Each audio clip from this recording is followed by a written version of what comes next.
Oh, hi there. Cello. Hey now. Hola. And ba weep grana weep ninny bong. However you want to say it. Welcome to that Kev One show.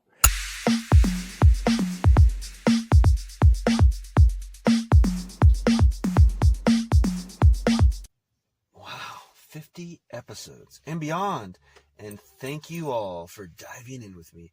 Even if this is your first episode or here from the jump, from day one-ish and everywhere in between. I hope you found levels of captivation and inspiration. What else can I say as the guest is pouring in and callers are calling in from Patreon who want the great questions answered. They got the hotline number.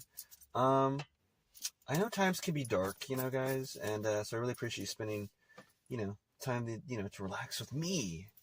Maybe you even need this more than I do. You may not even have eggs in your fridge or the budget for it or even be able to track down eggs in this current economy. But, find positive motivation everywhere, I say. Look, find, even simply make it if you must, from scratch, brick by brick, build that future, panel by panel, whatever it takes. You dig? Speaking of which, that's my motto, like whenever I've had like an injury or I've gotten sick at least once since the show started, 50 episodes ago. Counting this one. You get a sprain your ankle. You try to stay positive, But, speaking of which, Positronic Supersonic, I do have a film project I'm excited about very soon that I'll announce with some very familiar faces to you all. So stay tuned. Ooh, I just heard some thunder. And unlike Loki, I am fond of what follows. It's raining hard here at the studio, and my guest today knows a lot about rockin' hard and has more than a few tales about living hard and living through the fire to dance again. She's a rock star who, if you've been lucky enough to hear her band play in TV shows, media, or having her record itself, the 1993 classic, or on stage, she's already in your heart. But it's not all hotel room trashing, no strings attached, love from groupies, and the glory of artistic expression, as my special guest will attest. So welcome to your senses, artist, drummer, and heart and soul of the band Tiger Trap, Jen Braun. Welcome to the show. Hi. Did you just call me the drummer? Yeah, were you not the drummer? You're the drummer, right? I'm the bass player. Oh my gosh, I thought you were. Oh, that's right. You do drums as well, though, right? I feel like you were saying our text. Oh, okay. Yeah. Oh, sorry about that. That's okay. But I don't want to take the spotlight from Heather because she was the queen of the drums. Man, Tiger Trap. Oh, and you were saying you caught yourself, you were renting something from the library or streaming and you caught the band playing in something you forgot you did or not that I forgot. I just didn't know. I love going to the library and just picking up random documentaries or movies and it's free. So I grabbed this documentary. It was about the internet boom back in the 90s in Silicon Valley. And I'm watching it a couple episodes in, and then all of a sudden I hear Tiger Trap, the whole song. And my mouth dropped. I was eating a burrito at the time. I remember exactly what was going on. Then I contacted the record company, and I was like, did you know that they, this National Geographic documentary used a Tiger Trap song? And he looked into it, and he found out that, oh, yes, we were supposed to get paid for that. So many years passed without us knowing that this documentary was out. And if I didn't grab this DVD from the library, we would have never known. Oh my gosh. Huh, that's wild. What are the odds that you would even watch that documentary, of all the things you could have been watching from That's crazy. Yeah. You better go buy a lottery ticket. That never works. I guess that wasn't the most popular documentary because no one hit you up man, I love Tiger Trap from this documentary. There were some famous people in it. I don't remember their names, but... Yeah. But of course covering the 90s and everything, yeah. Yeah. Yeah, oh, man. Man, so Jen, we first met through our mutual friend Krista, and when I got, the public world knows her as Summer Skin, but when I heard you were interested in doing the show, I just had to jump on. Tiger Trap, cult following, Twee Pop band. But I mean, for a lot of our audience that doesn't know what Twee Pop is, what exactly is Twee Pop? It's something they made up to. They didn't really know how to categorize us. And sorry, that's all I know.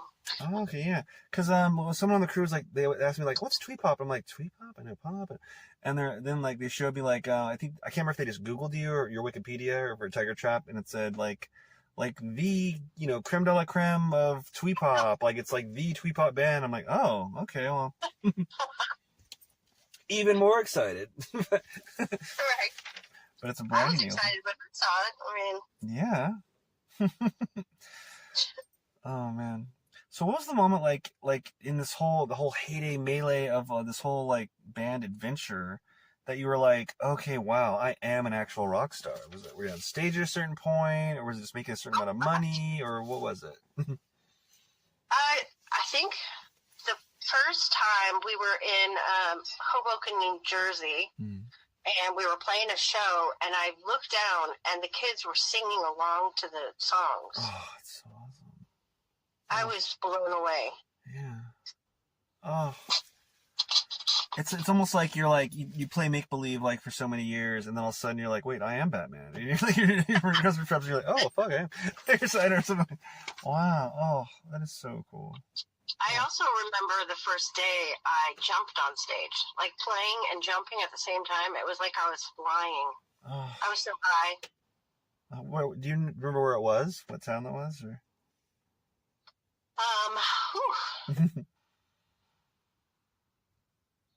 I don't. Sorry. Oh yeah. We played so many shows. Yeah. Oh. And how are like Angie, Rose, and Heather now? Like, they're all doing their own thing. Angie is one of my best friends still. She is in Colombia, going to school to learn Spanish and help build houses. She's like a humanitarian. She's amazing. Oh. And I guess Rose is in Canada with her family. And Heather, last I heard, she was painting houses. Oh, wow. Interesting. Tiger Trap, man. And like a band, like especially like when touring, also is like a family, you know. And like you were telling me, like in some of our texts, that you were like you felt like you were in the position of like mother hen, kind of. Yeah, making sure everybody ate and oh my god, wiped their butts and just anything to make sure there was no fighting or. Yeah. You're kind of like a referee. It ended up happening all the time. Oh no. Yeah. It was just a lot of strife, and the relationship between Heather and Rose, even though they promised it wouldn't affect the band, it did nothing but affect the band. Ultimately. Oh, like a little love triangle. Well, not love triangle, but just starting a relationship. Oh. Huh. Yeah, they were in a very committed relationship. What was some of the drama you could like share, that you wanted to share, like just like tantrums and fights and one person not being at rehearsal or something, or what? There's so much. I met Rose when I was working at Tower Records, and she had to have a very serious surgery, so she was out of work for a while. It had something to do with the base of her brain, but we didn't talk about it because she didn't want people to feel sorry for her or anything. And we were in the middle of Rhode Island. We were able to afford a cheap hotel. Rose and Heather started fighting. We were all in the same room, so there's no getting away from it. I went to the closest bar to chill out. When I got back to the room, Heather was shaking Rose against the backboard of the bed, and she could have easily died. Oh my God.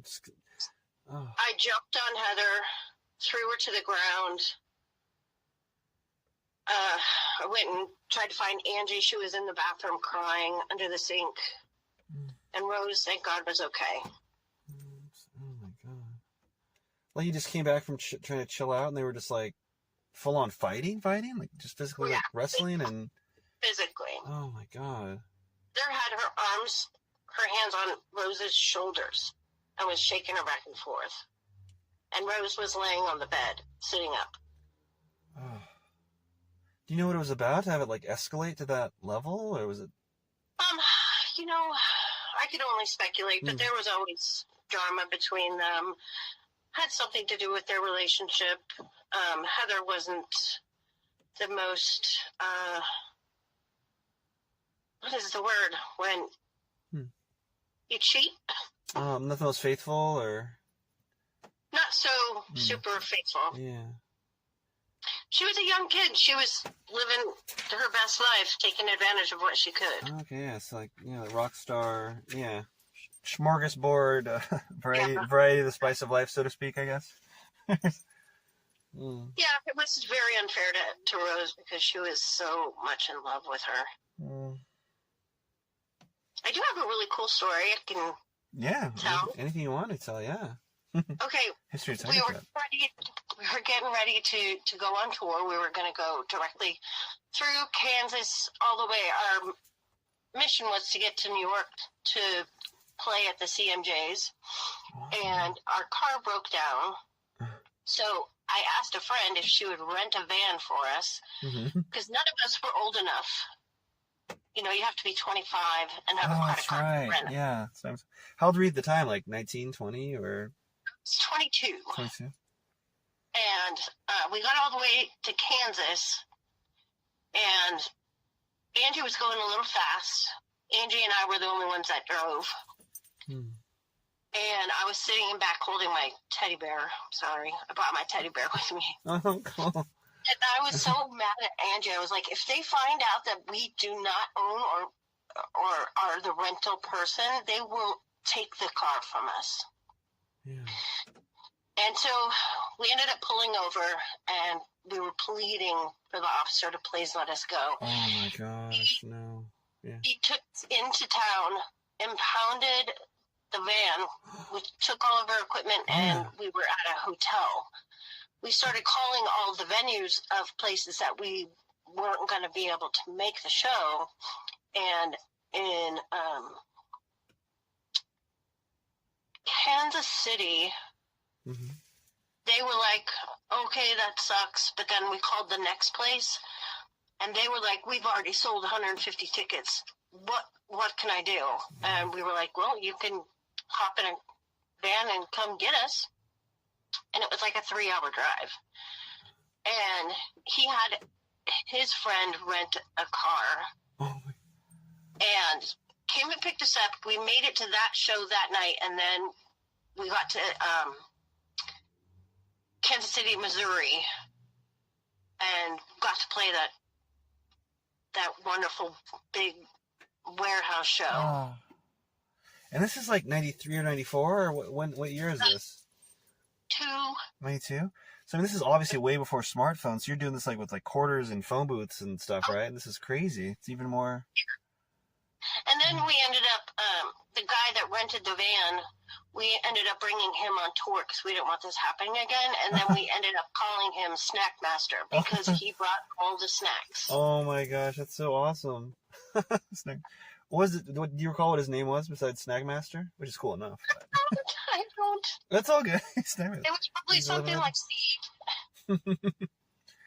Wonder what Snack Master is doing now. I don't know, but I want to say thanks, Snack Master. Wow. That is so crazy. And Angie was Pack Master. So there's a lot of master.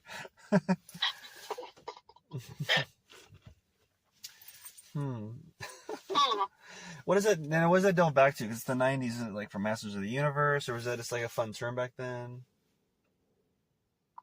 What? Oh, just naming stuff Master as the... Oh, I have no idea. Yeah. We just made shit up. I don't know. Oh my god, that's so crazy. And what'd you guys get pulled over for? She was speeding. Oh, yeah. Oh, we had another show. The first time we met Calvin Johnson from K Records, we were playing in abandoned parking garage, and we were wearing roller skates. It was so awesome. Now, just So fun. roller skates just for fun, or what? Just for fun. Wasn't like a theme night or anything? Oh, wow. Oh, my God, that is so awesome. We have a song called 8 Wheels. Oh, see, there you go, yeah. Huh. Man.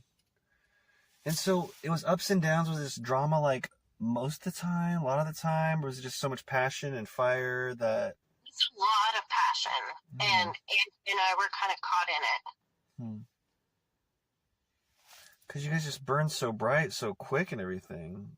It's like, wow. We were, very close to, thinking about going to Japan. And then the whole world crashed because of the one, I really don't want to say her name. Courtney Love, I did it. Oh, yeah. They'll rip the Band-Aid off. Yeah. Oh, man. Yeah, so you met Courtney Love. Was that another Kansas story, or was that, like, somewhere else on the show? Atlanta, Georgia. So, okay, and then what you're... Oh, my God, I feel like with what you're about to tell me, like, you could say the devil went down to Georgia. She did. She did. Oh, my God. Yeah, she came to one of our shows, was heckling us the entire time, and as Angie and I were packing up the van, Heather was talking to Courtney, and... Was she, like, really enamored, or just talking to her, or was she a fan, or... She just was starstruck, I would say. And after Angie and I packed up the van, we were ready to go. I walked up to Heather and I said, all right, we're ready to go. Let's get on the road. And I turned around and walked away, and Courtney said, what an asshole. I walked straight up to her in her face. I said, I am not an asshole. I'm trying to keep my band together. If you don't mind, back off. And she said, well, I'm going to teach Heather how to live like a real rock star. I'm going to take her in my limo. We're going to go to my hotel room. I was like, Heather, that's not a good idea. We're on tour. We cannot split up. We have no way of contacting you or finding out where you are. Yeah, no smartphones, nothing like that. No, yeah, oh my God, yeah. And I linked to Rose, and I told her what Heather was going to do, and she said if she goes, that's it. That's the band. That's everything. And Heather still went. And that's the night Courtney allegedly introduced Heather to heroin. So, like, when did you see Heather again? Like, the next day, or days later, or after this gig, or... She could find us the next day. She hadn't slept all night, so she looked like shit. I mean, so she just showed up at your guys' hotel, like, the day of a show, or did you guys not know what was going on? Or that must have been the most scary. Did you even sleep that night, or, I mean... No, it was just... That's insane, I can't imagine. Right, I stayed up holding Rose, cradling her while she sobbed. And then we were able to finish the tour, not pleasantly, but we did. And in the middle of, where were we? Oh my God. So from Atlanta, right? So maybe that'll help, but like, oh my God, though. No, we were in like Des Moines, Iowa. And that was our last show. Angie called her dad to come with the truck so she could, we could take the equipment back. So Angie, Heather, and her dad drove the equipment back to Sacramento, and Heather and I, or Rose and I, rode a 47-hour train ride.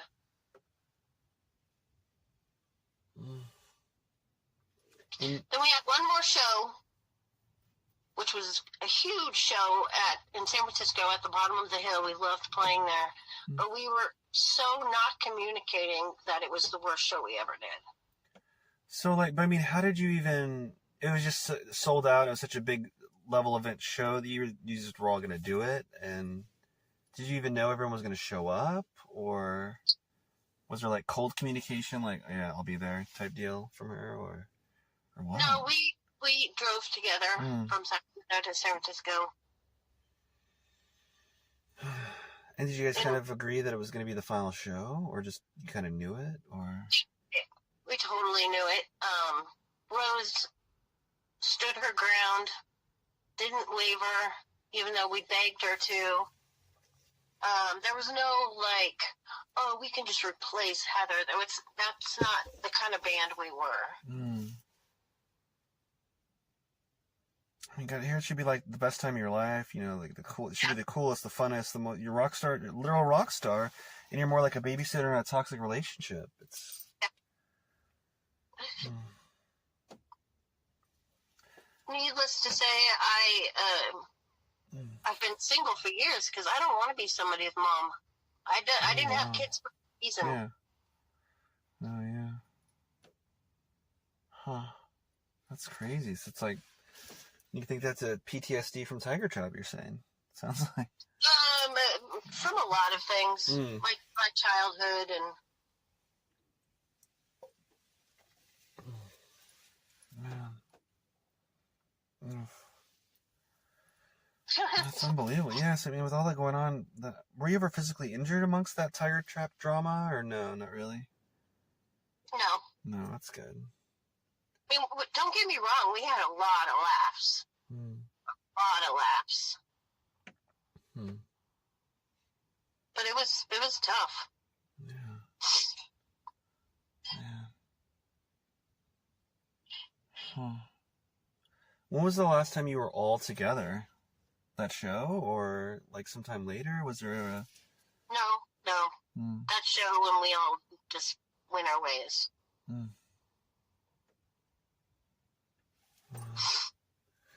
And then, like, years later, the internet's super blown up. Social media's a thing. Has there been like little tiny communications with everyone since then? Or no, not even? Like a... No, I mean, I always talk to Angie. Yeah, your bestie, right? Yeah. I've had some communication with Rose.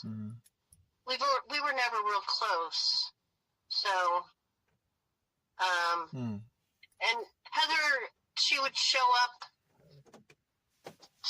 She almost died so many times.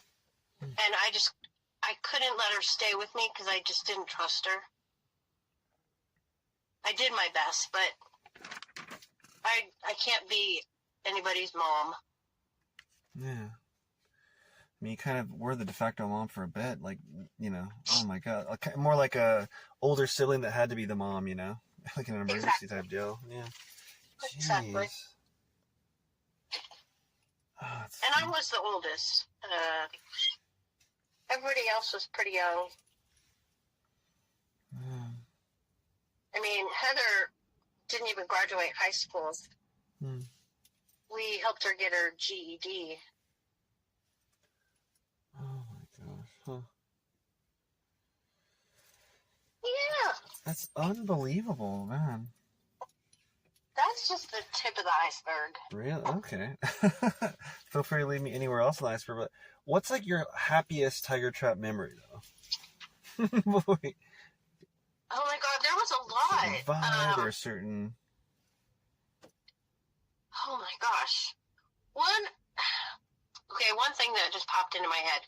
I saw Nirvana play at a theater, Crest Theater in Sacramento. And it was such an inspiring show. It was so awesome. And then a month later, we got to open up for Fugazi at that same venue. And I was like, I'm standing right where Dave Novoselic was. And looking out at 500 people, and I was just... It's crazy. Yeah. Would you say it's like some of the best moments of your life were Tiger Trap, or... Oh, gosh. Or is it too kind of convoluted with so many different emotions? You can't quite say that, or... It ended so horribly. I've done a lot of things in my life. It was a great time, but I used to work at a comedy club. That was the first job I had. I worked at a ski resort. I worked in a casino showroom. Worked at Tower Records. I mean, I've taken a bite out of every opportunity. That's awesome. You got to. Huh. Yeah, now I'm working in a women's clothing store, and I love it. I had no idea. I was never into fashion. No idea I was good at it, but I love it. That's so awesome. That's so rewarding and stuff. Yeah. And I saw that's like it made headlines. You sent me that newspaper clipping picture of like the #1 consignment store or something. It said. I was like, ooh, yeah. And my big old face popping out from in the clothing rack.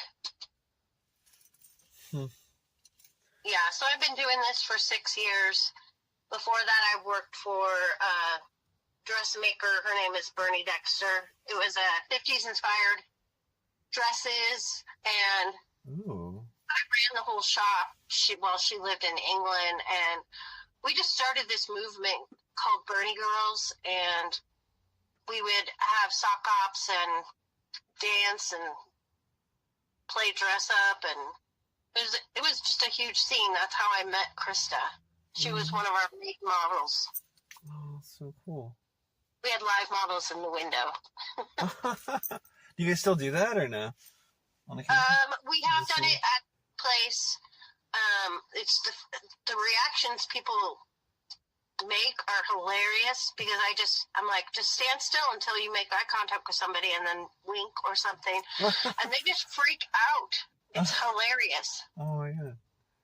You should like set up a camera and go viral. Or maybe you have done that. I don't know. Other people have videotaped it. I don't have any footage of it, but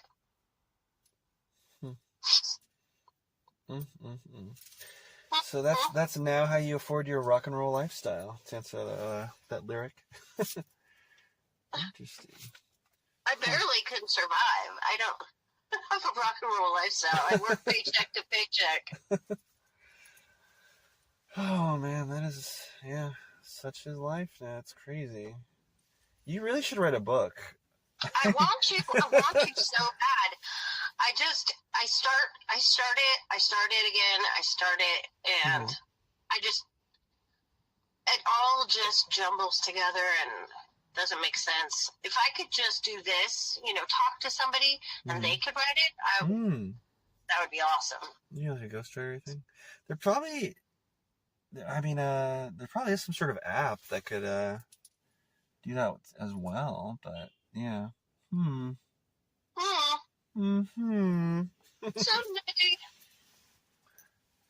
my dream will come true. So what other creative outlets do you have? Like, do you act at all? Do you? No, I'm just a big buffoon. I have no shame. Like, I will pull people in off the street to come into the store. I will sing and I will dance at work. And people are like, you're having way too much fun. I'm like, can you imagine if everybody could dance while they're working? This would be a happy place. So let's dance. I just find myself dancing all the time, especially if you hear any kind of music overhead in some sort of store or restaurant. It's like, yeah, come on, Absolutely. I was at the doctor's the other day, and they were playing Prince in the reception area, and I was like, how can you not dance? I was like, come on. And I made the receptionist dance with me. But, so I design all the mannequins. That's my creative outlet. I put together fun, funky outfits. I would love to send you a photo of my latest outfit. I feel like I looked like Charlie Chan. Charlie Chan? Is that? Yeah. There's Charlie Chaplin. There is Charlie Chan. Charlie Chaplin. Yeah. Oh, yeah. I figured that's who you probably meant, but I mean, there's Charlie Chan. That was a character, too. All I was missing was the top hat. Yeah. Okay. This is you modeling as Charlie Chaplin or your mannequin? No, this is an outfit I put on myself.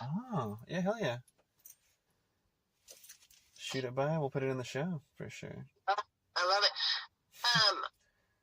And how could my roommate wants to know how he could hear the.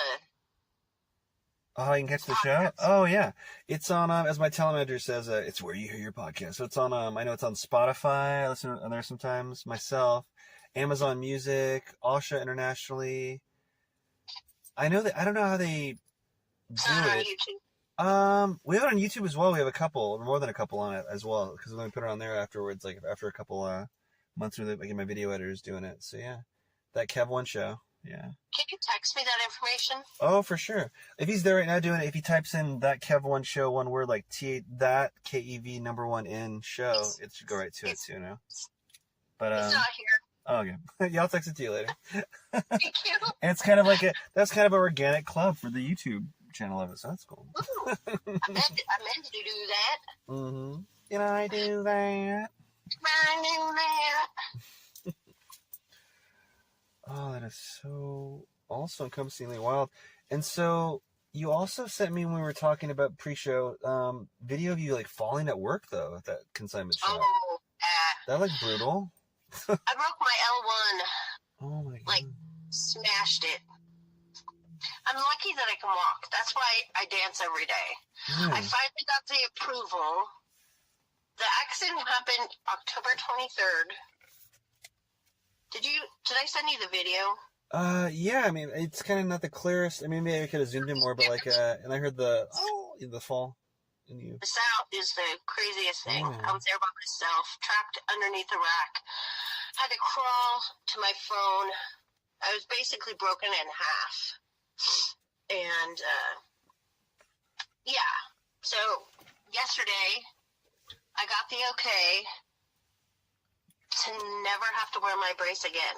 So I took my brace off, I threw it on the ground, and I said, "That's yours now, Doc. I don't want that anymore." And I kicked it on the way out. Oh my! And the receptionist gave me a high five. Oh, good. I was gonna say, did you describe it? It's like first it sounds like a medical mic drop, like cool, and they're gonna applaud, and then it sounds like, oh, she's like causing a scene, like kicks the brace almost into the window or something. Awesome. Everybody was really proud of me, and I'm proud of me, and I feel great. Yes. I'm lucky. Yeah, can you describe the brace? So it's like it's on your back, kind of with poles. I'm trying to imagine it. Wraps around. It's from my hips all the way under my chin. What? Wow. And it's like a corset. You have to Velcro it and then tighten it. Yeah. Okay, so I was envisioning like the right thing. I mean, I'm not personally, I haven't had those, but yeah. I look like a Teenage Mutant Ninja Turtle. I mean, it almost sounds like the armor Lex Luthor wore to fight Superman, or like the people wearing those comedies, like when someone's like being like a shyster lawyer, and they wear the neck brace, but they're going like more hardcore. It was super uncomfortable. Oh. And I don't know if you've seen 16 Candles, but Joan Cusack is wearing a brace, and she's trying to get a drink out of the drinking fountain, and it's like cutting her off. She can't. So that's what it was. It felt like I had no. I don't know. Yeah, you had no movement, so you were kind of like Michael Keaton's Batman costume, where you couldn't turn your neck, and you almost couldn't turn your back. You couldn't twist your back, obviously, right? Either with that injury, yeah. So you were just locked in. Wow. Yeah, like a turtle, like you said, like a Ninja Turtle. Wow. Oh yeah. Well, when you say you have to wear that, unless it's too personal, you have to wear it like all the time, or just not in bed. Not in bed. Okay, I almost didn't know if you almost had to wear it in bed so you don't twist and paralyze yourself. Okay, wow. Huh. No, I taught myself to be immobile. Just like all the time. You mean you can take it off to shower and bathe, I hope? Or yeah, around but for it or a something? long time, I was afraid to take a shower. Yeah. I went like a month without a shower because I was just so scared to slip. I had a roommate that slipped and fell in the tub and died. And what? I had to drag. Wait, back up. Boop, boop, boop. A roommate or friend, or what did you say? A roommate? Roommate. Like you found your roommate and in the tub. Oh my god. I'm so and sorry. Out and try to resuscitate him. But he was already dead. And they just were able to turn. It was definitely. Oh my God. Yeah, he laid on the living room floor naked for an hour and a half before the coroner got there. And they just put together just from, placement of the body. I almost feel weird saying it. Like, what happened? He must have slipped, conked his head, and then his head clogged the drain, and the water kept going. So it just, he drowned or...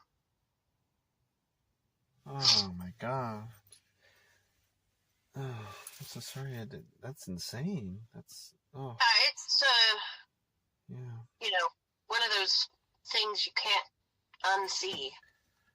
Yeah. Oh, you definitely got to write that book. I didn't know. Yeah. I hope you've had. Yeah. Oh, sorry. I'm looking at a photo album of Tiger Trap, and one of our first 45 covers were two little girls looking into a candy store, and we wrote on one of the candy dispensers nude photos, condoms, tampons, inflatable man. Oh my God, what dorks. And one of our first shows was with Bratmobile, and we made tickets out of little 45 inserts. And we painted them and numbered them and sold them. And so Tiger Trap really came around this perfect DIY kind of time, where everything was more real as well, with less social media and... It was, yeah. And I must say it was really the brainchild of Rose. Yeah? Oh, how yeah, so? she was in the scene. Mm-hmm. She was just really into the scene. And same thing with Angie. Heather and I came from more of a rock background.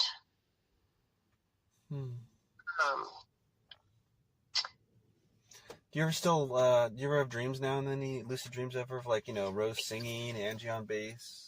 Oh, you know what things I have all the time? Is that I can't find a pick. I'm on stage, I can't find a pick. Oh my God. And my strings break or my bass collapse. And I'm trying to tune it. And it's just like, bleh. That's so often I have that. Really? Wow. Yeah. That's so funny. So I carry a pick around with me even though I don't play now. I got carpal tunnel really bad to the point where I couldn't even brush my hair because I didn't have any grip strength. And I got surgery on both my wrists, and the pain went away. My grip came back, but I never went back to playing the bass. I was just really afraid that it would come back. It was a year and a half of pure hell. Yeah. Oh my God. Huh. So you're all better now though, but you're just afraid that maybe one day it would come back if you... Yeah, but goes back into the grip. I still have my bass. I look at it every day. Is it on display or is it just kind of set up, or where is it? It's just in the bag in the hall, leaning up against the wall. But my bass is a PV Fury, and I gave my bass a name. It's Flame Fury. And that's my superpower name. And Angie's is Bok Choy Loy. Is what? Bok Choy what? Bok Choy Loy. Oh my God, Angie and I had so much fun on tour. We stopped at a rest stop, and it was late at night. There was nobody there, but we walked in with our guns drawn, like we were FBI agents, and we started kicking the doors down, and then we go clear, and then we move on to the next stall. Oh my God. And we would do stuff like that all the time just to entertain ourselves. I remember around that time, I remember pretending you're SWAT, pretending all that kind of stuff. It's just something about it, right? Clear, copy that. We're en route. Yeah. And then you do the hand signals like the twirl or the stop or... Yeah. I wonder where we first got that. Just movies, watching Speed with Keanu Reeves or something, or I don't know. But yeah, just like, yeah. Oh. Oh, man. Yeah. I'm getting awful clamped. Oh, I'm verklempt. Oh. Do you have like your the Tiger Trap album like on the wall or old posters and stuff? No, it's all messed up. I just have this one photo album that's kind of been tossed around from friend to friend, and I just opened it the other day just to reminisce. Yeah. The kids used to do a lot of what they called fanzines. Oh, yeah. I used to see those in downtown Portland, yeah. I used to go to Rocco's Pizza by Pals and go to the little zine place, which I'm guessing probably isn't there anymore. They don't, but yeah.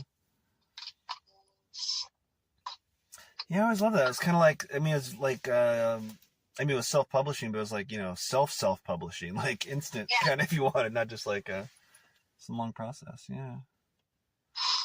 Yeah, and we had some really great fans. Like, kids would draw pictures of us. They would send us stories about how we saved their life. And if it wasn't for us, they would have done something they would have regretted. Really? Like, often they would say that, huh? Oh, yeah.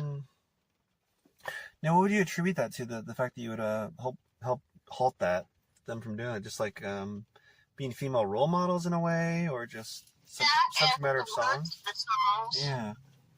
Oh. Well, that's gotta be the most rewarding thing, yeah. Oh yeah, the show in Hoboken was called the place was called Maxwell's. Great place. I just found a letter from a fan that was directed to me. It says, "Dear Jen, I just wanted to tell you how much fun I had at the Tiger Trap Knitting Factory and Maxwell's show. Really, I'm writing this because I'm thinking about what if Tiger Trap breaks up and you don't join or start another band. And I'm worried that I'll never get to see you again. I really hope that won't be the case, and I hope you'll continue playing music no matter what happens, because I think you're great. Tiger Trap's music has meant so much to me in the past year. Your records are beautiful, and your shows have been my favorite. Well, if you have the chance, please keep in touch. Take care. Love, Tony." Just this cute gay kid that just latched on to me. God. Oh, the kids were so great. Did you ever write them back, or was it just too much? Oh, yeah. Yeah. I tried to return everybody's letters.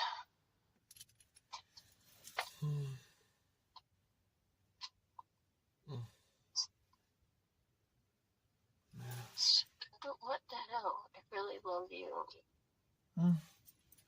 Oh my gosh. Yeah, I have all these letters in my scrapbook. Oh my god. So with all the strife going on during parts of Tiger Trap and the end of it, like, did you ever go back to those letters for comfort, or would that be too... I've gone through that several times. You know, when I'm moving, or I haven't read these letters in a long time, so. Has any of them, like, or do you recall if any of them, like, through the years led you in a different direction, like, creatively, or to maybe try and make more music or do something else, or? No, they were just really supportive. Just keep playing, do what you do. Yeah. Green clovers. I had green clovers on my bass. Oh. And a Wonder Woman sticker. And another sticker that said Girls Rock. so beautiful. Mm-hmm.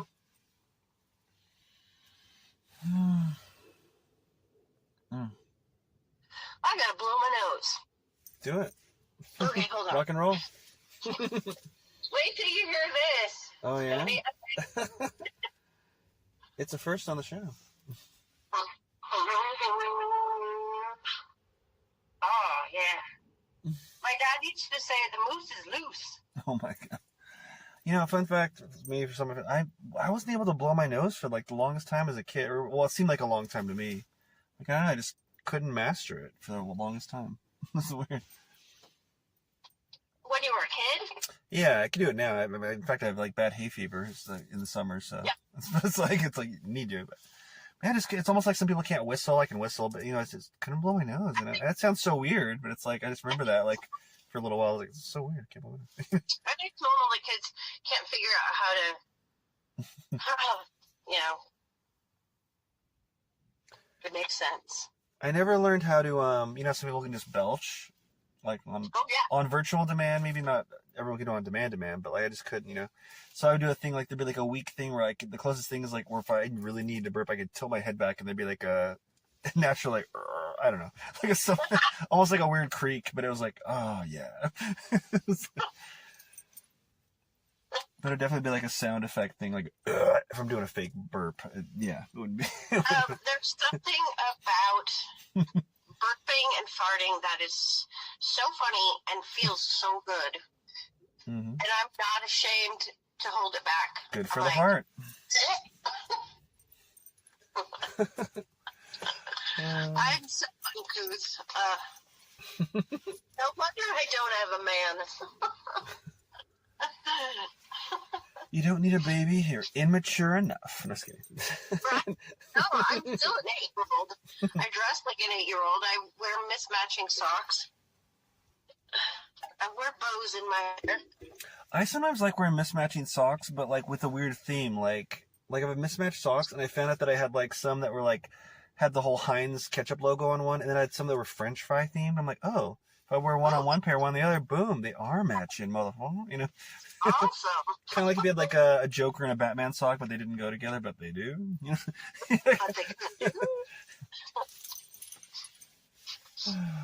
Oh.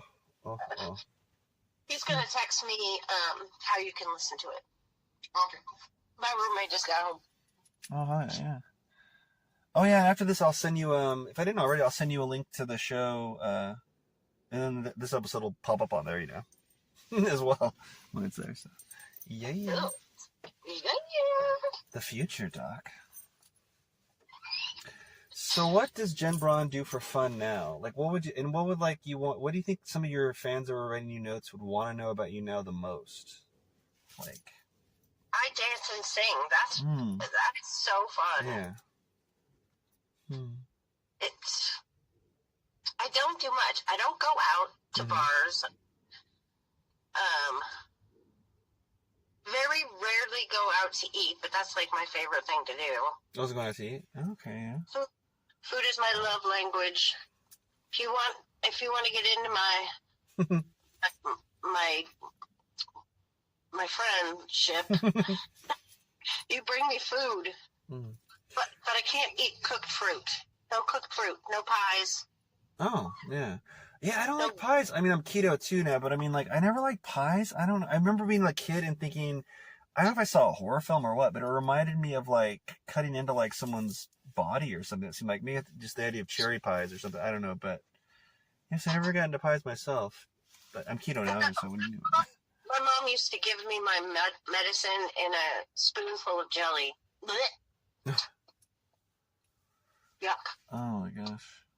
So what's your favorite food? A lot of your friends want Italian or spaghetti, Mexican, your go-to. Mexican. Yeah? Yeah, and pizza.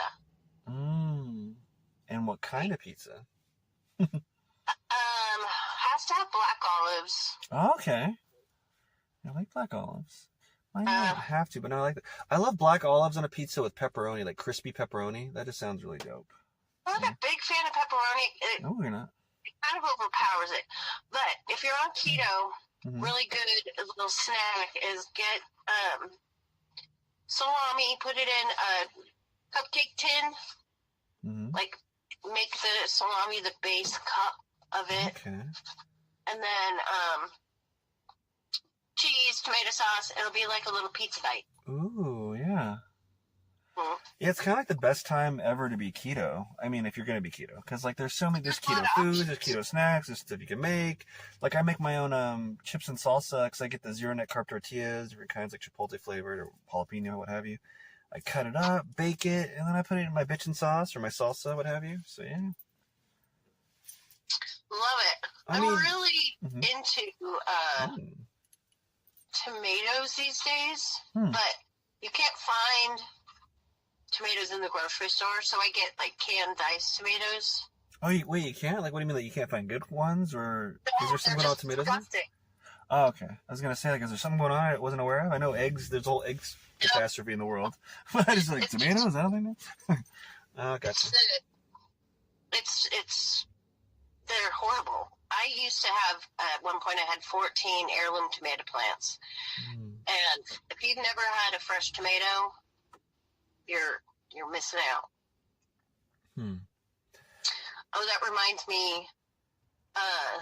There was a fan who became it to call me Mama Jen. Oh yeah.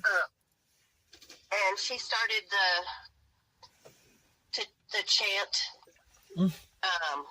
which is Jen Braun rocks my balls.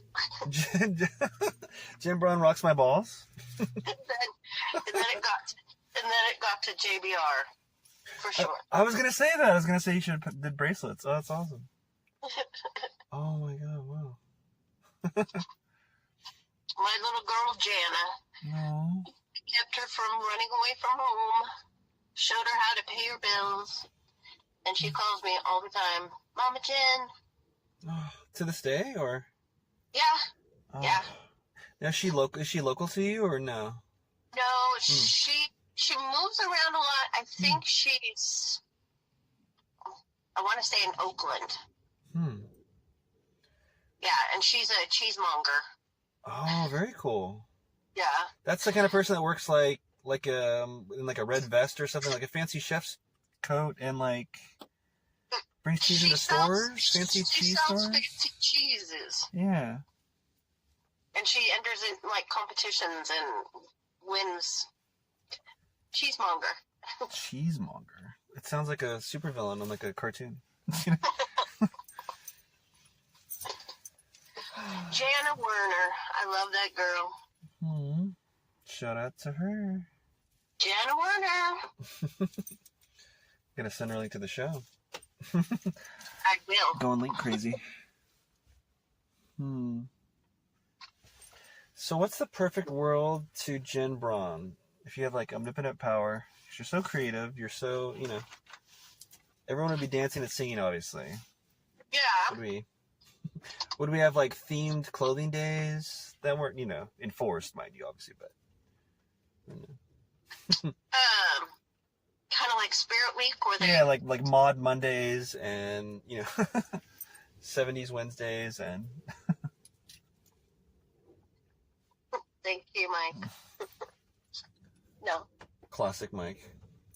He's the best roommate I've ever had. He pretty much saved my life. I was living in a trailer in a really bad part of town, and he was looking for a roommate, and now I have the whole upstairs or main floor of the house.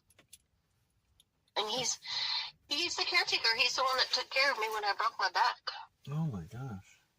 Yep. He's a good man. He's an old curmudgeon, but... Man, my favorite superhero broke his back, Batman, and came back, and my favorite rocker, so... How long did it take for you to heal from that? For you? The accident was October 23rd. Believe it or not, the first time I was taken to the ER, the doctor said the x-rays were inconclusive and sent me home, even though I couldn't walk. And he gave me arthritis cream. That was so nice. And week later, I got an MRI, and when the neurologist saw the MRI, she was pissed that he let me go without a back brace. Because you could have been paralyzed. Oh my God. Yeah. I immediately got a back brace, and she was like, "What kind of meds do you want?" And I'm like, "You know what? I'm not a med girl." Yeah, same. I have a high pain threshold, and so it's like weird, but it's like, yeah. Yeah, so sometimes it's good. I have a high pain threshold, but then you might overhurt yourself. Yeah.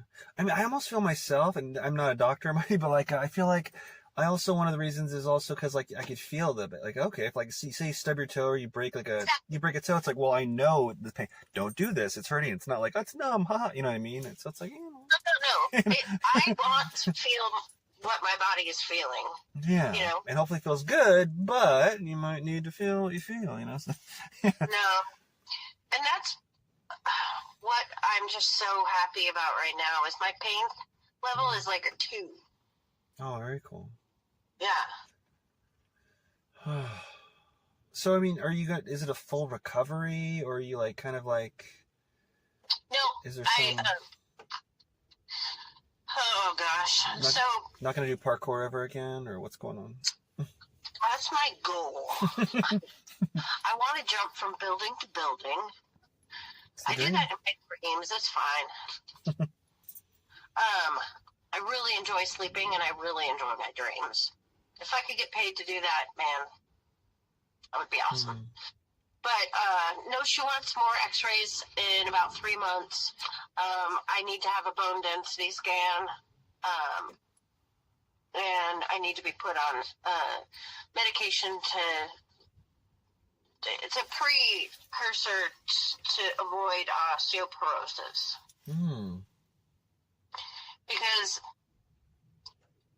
my last x-ray showed that I also have a compression fracture on my L3.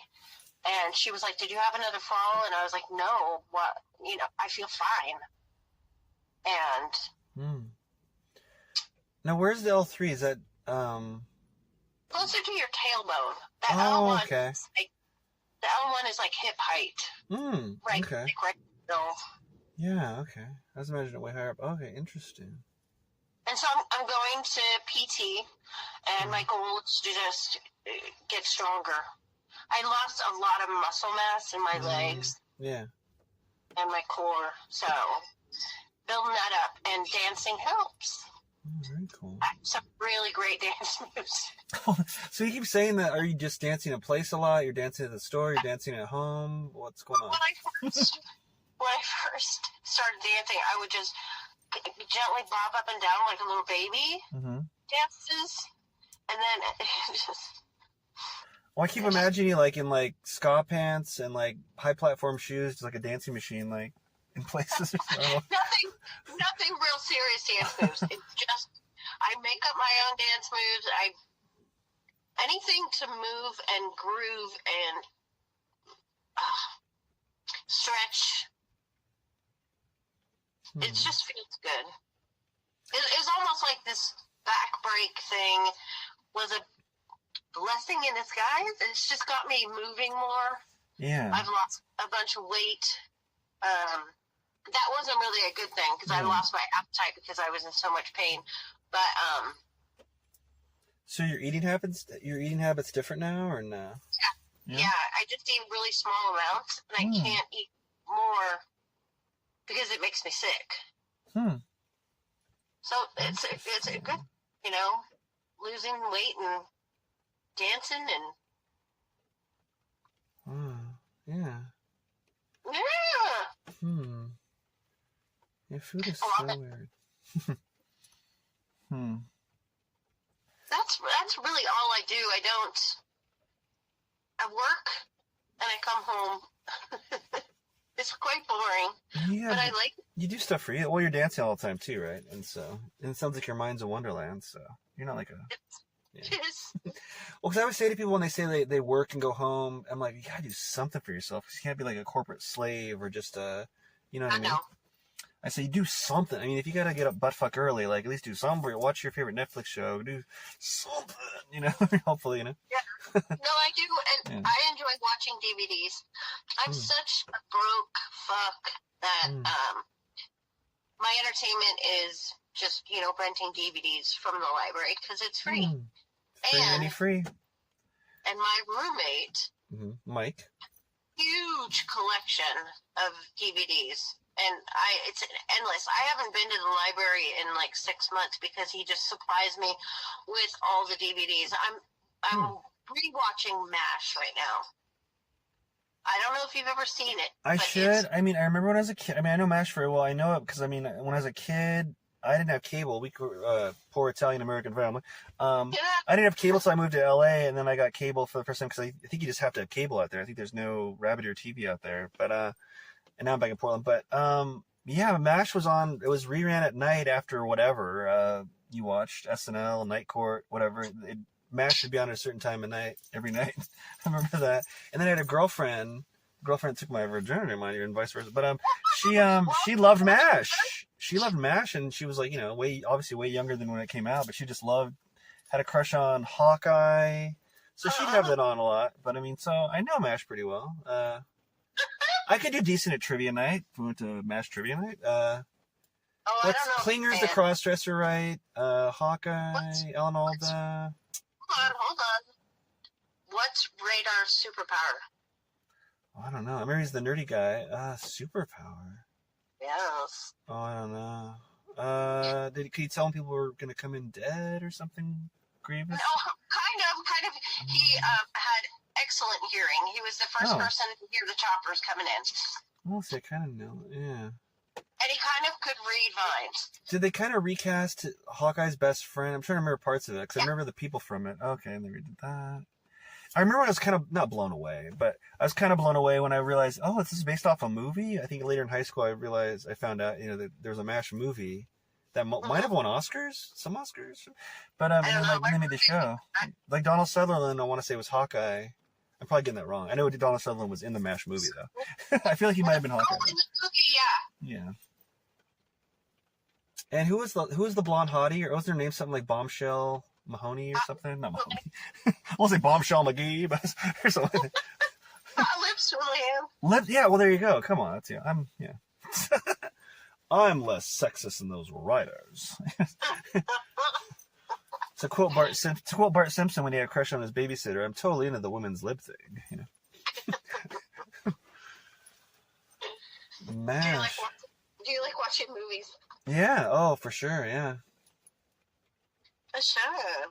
My favorite film is Back to the Future. Everyone who knows me knows that's my religion. Yeah. I love continuity, and now everything's almost overly continuity. Continuity is my favorite. Yeah. I always imagining spin-offs. Where would it go next, and everything. And now thanks to like those Marvel movies, like everything's continuity. Every little show has crossovers now, almost for no reason. Like I don't like the Marvel stuff. Oh no! Like you're adamantly against it, or? I just don't enjoy it. Interesting. No specific reason though. There's not like it's a this or that of it, or. Maybe it's the unbelievable part of it. I'm not in that headspace to understand comic books. So what's the most unbelievable thing you watch and enjoy? Is there anything? I love documentaries. I love learning when I'm watching a documentary. I just don't like... I don't want to explain it because. Okay. Well, that's too dark or what? Or no, it's just I don't want to this or anything. It's just it's like bubblegum or candy. Yeah. Sorry. No problem. I love like murder mystery stuff, like stuff that makes your brain. Ooh, okay. Like true crime, or? Yeah. Okay, so maybe you can answer this riddle to me. Like, I want to say, riddle me this to people. Like, because I remember when I was a kid, and not that long ago, I remember true crime used to be a theme that, like, it wasn't that popular. It was like a thing. Unsolved Mysteries as a kid, that was a hit show, I guess, when I was a kid. But it's like things like, I don't know, true crime documentaries that everyone's into now. I would see these true crimey shows, and they'd be like on at an old folks' home, or they'd be on in the middle of the night, or they'd be like syndicated from you don't even know when. Was this from 91? You're watching it in 2004. You're like, when? I don't know. I guess whatever is this? And then like Murder She Wrote. Yeah. Well, but then now everyone got so into it for a while now. Matlock, all that. But then all of a sudden, like, everyone was crazy mad into true crime, like, obsessed with it. Oh, I love true crime. Like, what are you talking? Like, Game of Thrones era, like, true crime. I'm like, what got everyone into true crime? Any idea? Like, I don't know. There are, like, true crime. Now there's shows about it. Like, there's that, I haven't watched it. Whatever, the Murders in the Building with Steve Martin. I should watch it. I love those people, but I mean, there's all these shows about true crime love, and it's like, whoa. It's like, but what got everyone into it? It's just like, I don't know the catalyst where everyone all of a sudden was like, true crime. It's like, where did, Skibbity Toilet Riz come from? It's like one of those things. It's like, what? Where's the, like? Well, okay, stop talking for a second. Sorry, I got my caffeine beverage. That's my beverage of choice here. So I'm like, oh. I was a photographer growing up, and I really wanted to be a forensics photographer. Mm-hmm. So I'm super into forensics. I love the TV show Bones. Mm-hmm. I know that one. Yeah. David Boreanaz and Emily Duchanel, I want to say. Yeah. Yeah, the kid from Freaks was the psychiatrist on that show. She all grew up. They all grew up. Yeah. So I get why I just don't know. And if any fans out there feel free to have the Patreon or something and tell me, Kevin, it came from this. Come on, But I mean, it's like OJ's trial. I get it. He was a celebrity. Okay, and this and that. But it's like the fact that true crime, just everyone's obsessed with true crime. Did you hear me when I said you were kind of going on a tangent? I said that there are actual murder mystery parties. What? What do you mean? Oh, well, yeah, the reenactment, like, say we're at a party and the lights go off, come back on, you're playing dead, and we figure it out? Is that what you're talking about? Or something else? Oh, yeah. And they have, like, escape rooms. Well, that sounds fun, yeah. You gotta solve puzzles to get to the next room. Are you super into those, or? I've never done it. It sounds exciting, but I bet I'm good at it. We'll get a group together, get Krista and people, boom. There's an escape room in downtown Gresham. All right. Where I work. Ooh. See, now I almost want to like film it and like there's like a real murder, but I don't want him to really die. But if it's like almost like I'm writing a script on my mind, as I always am. It feels like. I wrote. I didn't write it. I had an idea for a series of movies that have to do with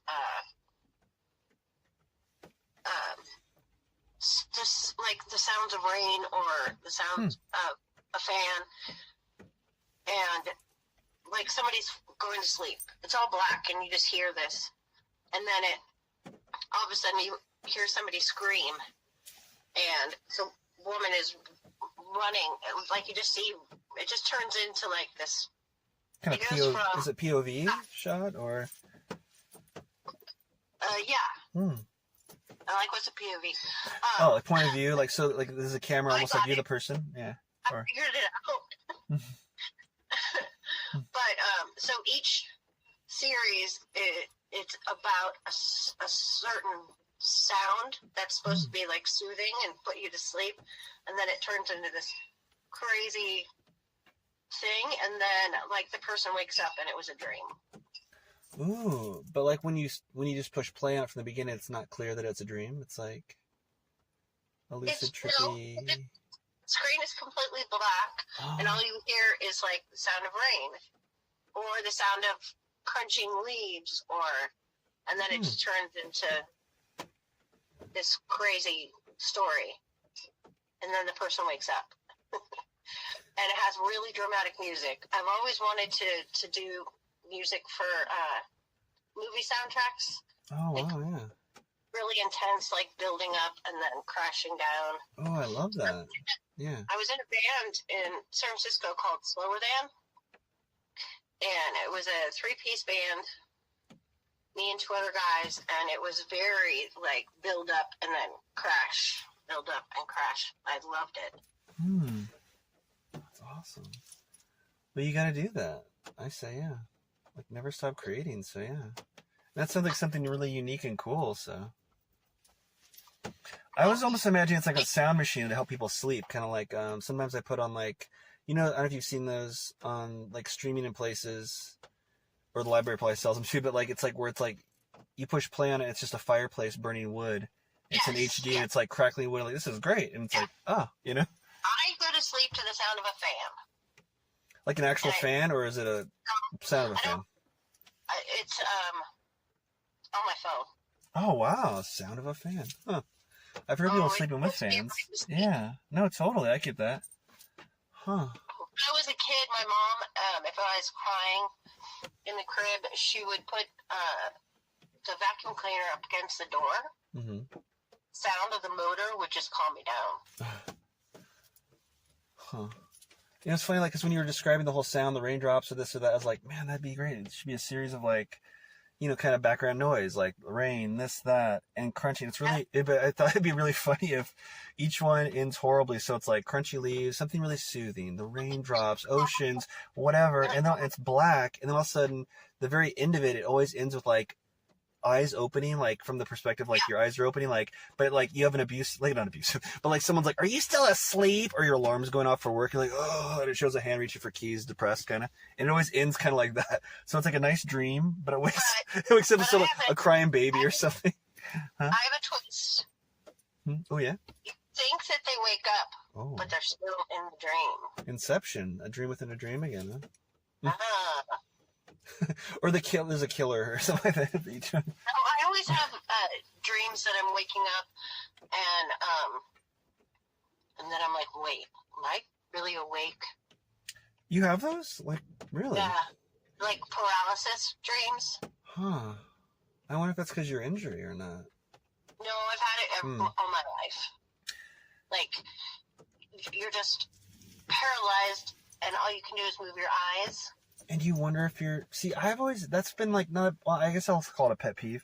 When I watch a show or a movie and something crazy's happening, and the person slaps themselves and they're really like, is this a dream? I gotta be dreaming. And they're being serious. I always like, well, no. Because for me, when you're dreaming, sometimes you don't know you're in a dream, but I've never been like, am I dreaming? I feel like when I'm awake, I know I'm awake. You know what I mean? I don't think I've ever been like, this has gotta be a dream. I mean, but I guess I could see someone dreaming. I mean, you did it.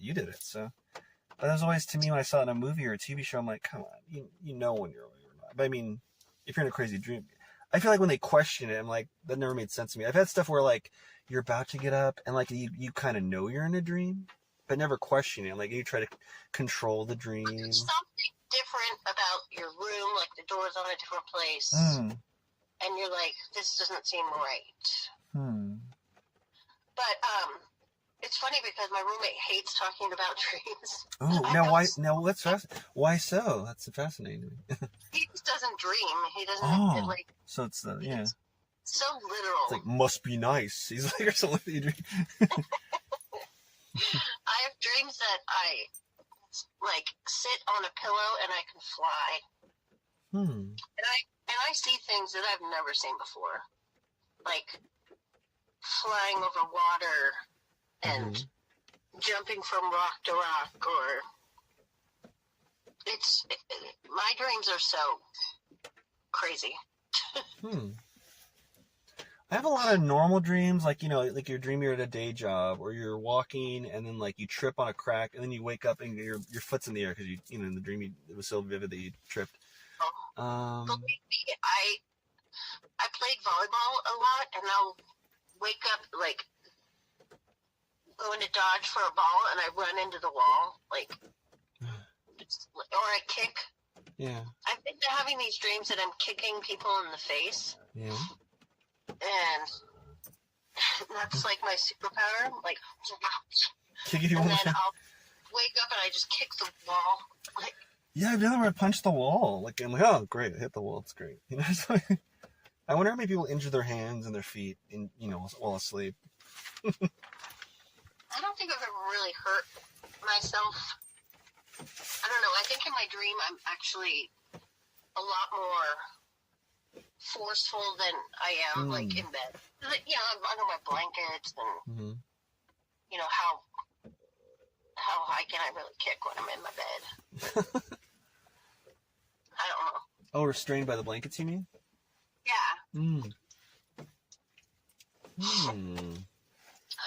Oh, interesting. And I have gone to see a lot of therapists. So oh, yeah? I'm good. I haven't. Maybe I should, but I haven't. I've been to a couple therapists once. I went to a couple therapists once. I've been therapy in high school. Cause my parents just didn't get me. That's every teenager's qualm. My parents don't get me. Yeah. I believe it was Sir Will Smith who said parents just don't understand, right? Wasn't he the poet who said that?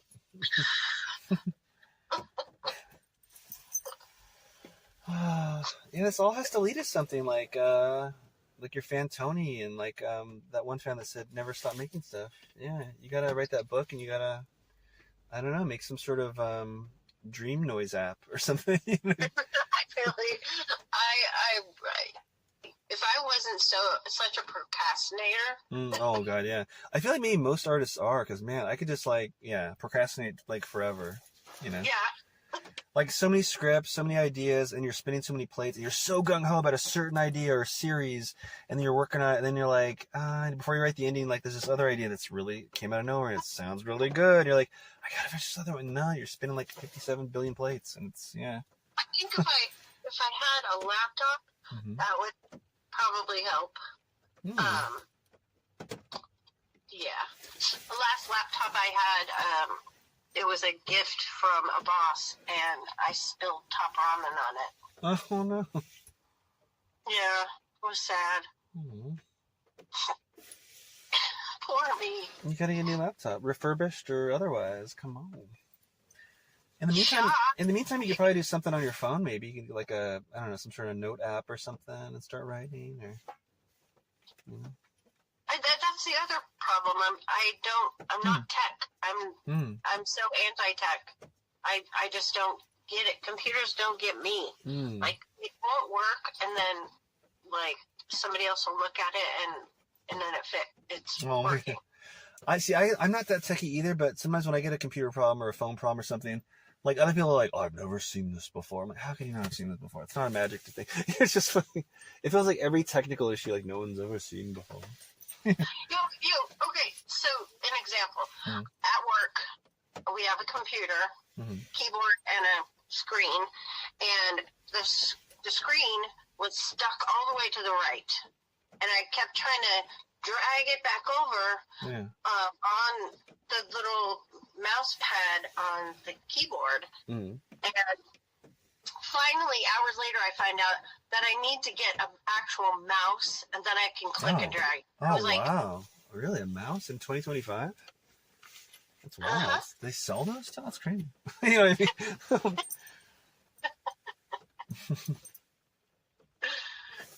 Believe me, I asked. I was like, is there a 12-year-old here that can help me? Oh, that was crazy. Well, we got to figure out how to get you out there. The fans need it. The fans still want it. And yeah. Well, we still have a lot of views on Spotify and stuff. For Tiger Trap? Or, yeah. Awesome. Where are the best places for people to find that? Is Tiger Trap on Spotify? Tiger Trap on YouTube? There's a lot of stuff out there. There's live footage. And it was all put out by fans. We didn't do any of it. Well, yeah, especially from what was the run of Tiger Trap really? 91, 93. 91, 93. Because I know the album was there. Okay, yeah. Self-titled album, Tiger Trap. The beautiful covers. Then we had an LP. An EP. So cool. And we brought a couple compilations. Kill Rock Stars compilation, K Records compilation. What's your favorite piece of Tiger Trap merch? If you have one. T-shirt or? Well, I was just looking through my scrapbook, and we used to tour pretty frequently with a all-male band called Pivot. And I ended up dating the bass player of Pivot. And there's a picture of him wearing the cutest Tiger Trap shirt with a little girl on it. And he's almost embarrassed that he's wearing it because he's like all tatted up and he's wearing this little sweet little shirt with a little cartoon girl on it. Yeah, I actually have a Pivot tattoo. Oh, where? On your wrist or? No, on my upper thigh. Oh, cool. He wanted to be a tattoo artist.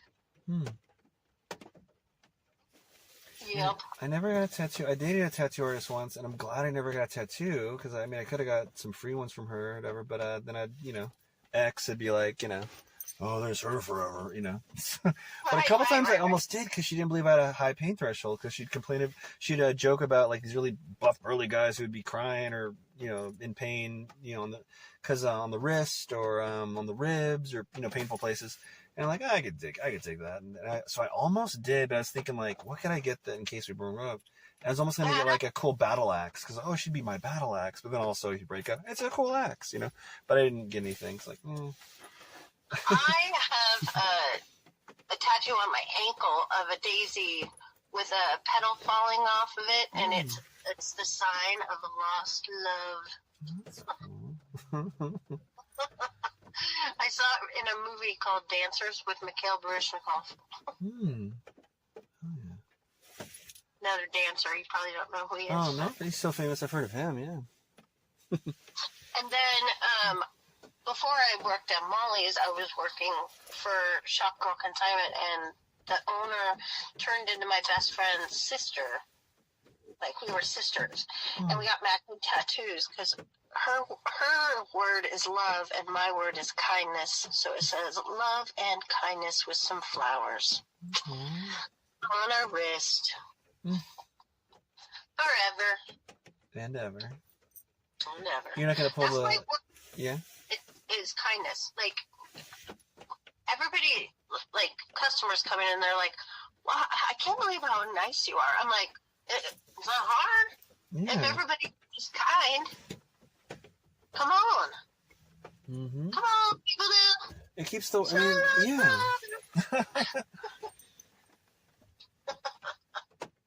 It is weird. It just feels like everyone should be kind. That's what's so wild to me, Yeah. Be kind, dance every day, and sing. Now I'm out. Drop the mic. Oh, well, Jen, Yes. we've probably taken enough of your time, but man, But that was fun. it's been epic. I mean, and thanks for sharing this huge, inside account of not just music history, but this adventurous, full life you've had so far. Oh, that was just a snippet. Yeah, tip of the iceberg, I feel like. Well, I'll definitely stay in touch. We'll probably have you on again for sure. Yeah. Oh, well, thanks again. No, thank you. Oh, of course. Don't forget to text me how to hear it. For sure. Thank And you. it'll be dropping within 48 hours, by the way, as well, but you'll definitely be hearing about it. All right. And you're going to, like, bear it down to, like, how long? Oh, it'll probably be like, let's see, I'm looking at the timer now, burning on the screen. It'll probably be around hour 19 minutes or less, I bet. Cool. All right. Yeah, we'll hang and party soon, for sure. Late. All right.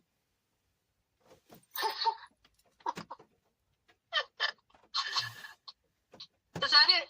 Oh, yeah. I'll see you next time. Thanks, Kevin. Anytime. Bye. Thanks, Jen.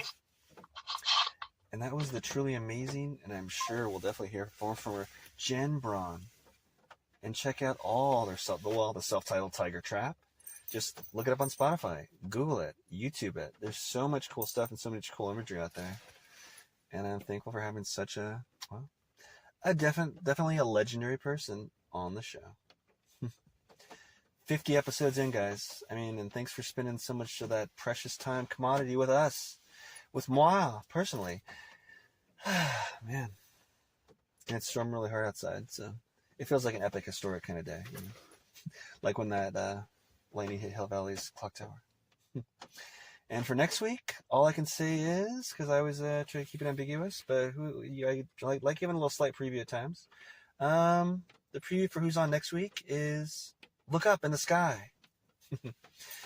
Anyway, guys, I urge you to grab your guitar, like Jen, hammer, pen, whatever you do, and don't wait for the song to start. Move however you can and dance to the beat of your heart.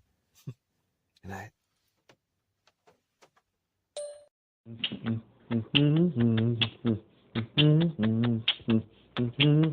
That Kevin Show is brought to you in part by T-Mobile, the Uncarrier. Rep the brand as behind-the-scenes film talk, positive vibes, and discovering what the human condition is all about as nonstop creativity guides us on and on and on with That Kev One Show merchandise. Now for sale at thatkev1show.etsy.com. That Kev One Show, spelled of course that KEV number 1 N show.